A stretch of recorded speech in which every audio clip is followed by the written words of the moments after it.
أما الدعاء في هذا اليوم فأغلبه من النوع الأول الذي يستجاب مباشرة في نفس الوقت، ومنه ما يكون من المتأخر، ومن النادر منه ما يكون من القسم الثالث، كما قال أبو عمر بن عبد البر في التمهيد، قال: أغلب دعاء الداعين يوم عرفة في كل أنحاء الأرض يعجل لهم دعاؤهم. أغلب الناس يعجل لهم دعاؤهم في هذا اليوم، والدعاء في هذا اليوم هو أفضل الدعاء، ولذلك صح عن النبي صلى الله عليه وسلم أنه قال: خير الدعاء دعاء يوم عرفة، وأفضل ما قلت أنا والنبيون من قبلي لا إله إلا الله وحده لا شريك له، له الملك وله الحمد وهو على كل شيء قدير. ولذلك لا بد أن نحرص جميعا على إكمال 100 من هذا الذكر في هذه العشية: لا إله إلا الله وحده لا شريك له، له الملك وله الحمد وهو على كل شيء قدير، إيمانا واحتسابا وابتغاء لموعود الله الذي رتب عليها.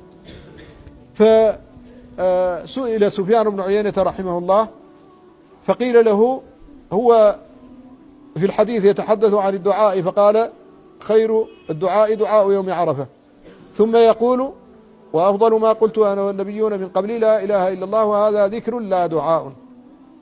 فأجاب سفيان بقول أمية بن أبي الصلت الثقفي: أذكر حاجتي أم قد كفاني حياؤك، إن شيمتك الحياء، إذا أثنى عليك المرء يوما كفاه من تعرضه الثناء. فهذا ثناء على الله جل جلاله وتوحيد له، وهو أبلغ الثناء، وذلك كاف من التعرض لنفحاته ورحماته.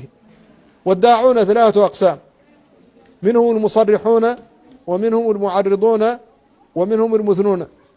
فهم 3 أقسام: المصرحون الذين يسألون الله حوائجهم، والمعرضون كما فعل أيوب عندما طال به البلاء والصبر 18 سنة وهو صابر على معاملة ربه جل جلاله محتسب في ذلك.